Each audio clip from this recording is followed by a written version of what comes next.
Before I get into the book of Job, I just want to review the basic structure of most stories, which is that there's a protagonist who's experiencing some sort of problem, and then there's a struggle to resolve that problem, and then there's some sort of resolution.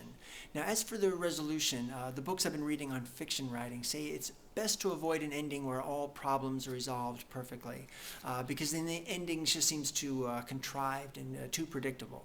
But it's also best to avoid endings where there's a crushing defeat, because that's just depressing. Instead, the best endings involve some element of win and some element of loss. And I'll give 3 examples of effective resolutions. But don't watch this part if you don't want me to spoil the endings of either One Flew Over the Cuckoo's Nest or George Orwell's 1984 or the movie Thelma and Louise. All right. In One Flew Over the Cuckoo's Nest, there's a battle of wills between McMurphy and the tyrannical Nurse Ratched. And toward the end of the book, it seems like the human spirit has been totally crushed when Nurse Ratched has McMurphy lobotomized. But because McMurphy has greatly influenced the chief, the human spirit does triumph, at least in a way, when the chief smashes his way out of the insane asylum. In George Orwell's 1984, Winston Smith joins a resistance movement so he can struggle against the evil Big Brother government that makes his life utterly miserable. And this is a government so incredibly controlling that even rebellious thoughts are a crime. And the ending contains something of an element of a win in the sense that Winston is no longer miserable. But it also contains the devastating loss in that he becomes so brainwashed that he ends up feeling lovingly grateful for toward his oppressors. The book ends with Winston gazing up at this enormous portrait of Big Brother, and there are gin-scented tears trickling down his face. And the last 2 sentences are, "He had won the victory over himself. He loved Big Brother." All right, moving on to Thelma and Louise. There's the undeniable element of loss when they drive their car over the edge of the Grand Canyon. But there's also a certain element of win in the sense that they don't give in to male domination and they live the last moments of their lives completely on their own terms. All right, now on to the 2 stories within the Book of Job. In 2007, I made a video series called The Book of Job, an awkward combination of 2 separate tales. And I present my evidence for why I believe it's reasonable to conclude that the Book of Job can be teased apart into 2 separate stories. And they're written by two different authors who had very different ideas about the nature of God. And in that video, I go into lots of details. But for this video, I'm just going to operate from the premise that there really are 2 separate authors. And I'll just call them authors 1 and 2. Author 1 wrote chapter 1 and most of chapter 2, and also the very ending, starting at chapter 42, verse 7. And then author 2 wrote just about everything else. All right, if we look at the story structure of author 1's contribution, we can see a short and simplistic fairy tale about a moral and religious man named Job. And Satan bets God that pain and suffering will make this faithful man abandon his faith and curse God. So God gives the go-ahead to Satan to torment Job, to destroy Job's wealth, to inflict great bodily pain, and to kill all of Job's servant and his 10 children. And Job still doesn't curse God. So if we jump to the end, we see the tale concluding with God rewarding Job by doubling his previous fortune. And God replaces Job's dead children with 10 new ones. And this time, his daughters are the prettiest in the land. So author 1 writes from the theistic and simplistic perspective that tells us of a God that watches over us in life and rewards us for loyalty and for good behavior. And it's a shallow story for multiple reasons. Job, well, and even Satan too, they're cardboard caricatures.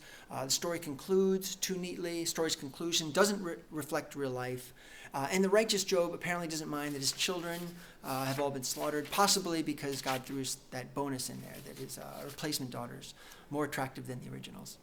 But if we discard author 1's story and look just at author 2's contribution, there we can find a great standalone story with a very different beginning, middle, and end. Author 2's story also begins with a moral and religious man named Job, and he's experienced great tragedies, but in this story, the tragedies have nothing to do with Satan. Satan disappears completely from the story after the first 2 chapters. And author 2's story isn't even so much about Job's physical suffering or even his mourning for his dead loved ones. Instead, the focus is on 2 great psychological struggles. The first is against the standard religious belief of that time period, and even to some extent of our own time period. And this is this belief that God is supposedly just and supposedly omnipotent, and therefore it would logically make sense that everything is under God's control, which means that everything really is fair in life. So if you're doing well, that means God is rewarding you for your righteousness. If you're experiencing suffering, God must be punishing you for your wickedness. Job's friends tell him this. They say, God repays people according to their deeds. He treats people as they deserve. Truly, God will not do wrong. The Almighty will not twist justice. The truth remains that if you do not prosper, it is because you are wicked. Now, Job's response is, in effect, when you observe life honestly, without censoring yourself out of fear of what supposedly holy men will think of you, or out of fear of what the gods will think of you, you can't help but notice that life is unfair. Whatever supernatural power is out there is one that's indifferent to suffering and indifferent to justice. Because when it comes to great fortune, we can see it happen to righteous people and wicked people alike. When it comes to great suffering and tragedy, again, we can see it happening to righteous people and wicked people alike. Job says in chapter 9, innocent or evil, it is all the same to God, for he destroys both kinds. He will laugh when calamity crushes the innocent. It's from chapter 21. True, God destroys those who are prosperous, but God also destroys those in deep and grinding poverty who have never known anything good. Job notes if that there is any pattern at all, is that the wicked are actually the more likely to prosper. The righteous are the ones who are more likely to suffer. Ask anyone who's been around, and he can tell you the truth, that the evil man is usually spared in the day of calamity and allowed to escape. God skips the wicked when he distributes sorrows. Job's second struggle is his frustration with God's utter lack of explanation, and really God's utter lack of communication about anything. Job repeatedly cries out to God, call to me, how quickly I will answer. Or let me speak to you, and you reply. Tell me, what have I done wrong? Point out my sin to me. Why do you hide your face and count me as your enemy? Has my sin harmed you, O God? Would you punish a leaf that is blown by the wind? What is mere man that you should spend your time persecuting him? Now, Job never presents atheism as an option. He doesn't question the existence of God. But the unquestioned existence of God is what makes the injustice and the silence all the more tormenting. Oh, that I knew where to find God. I would tell him all about my side of this argument and listen to his reply and understand what he wants. But I search in vain. I seek him here, I seek him there, and cannot find him. He hides himself. I cry to you, O God, but you don't answer me. I stand before you, and you don't bother to look. You have become cruel toward me and persecute me with great power.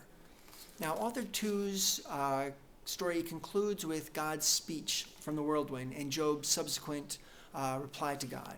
And this is a very different ending from author 1's fairy tale ending, where God steps in with a friendly smile and makes everything all right. Author 2's conclusion instead is this complex mix of both a win and a loss. And I'll finish my thoughts on this in part 3.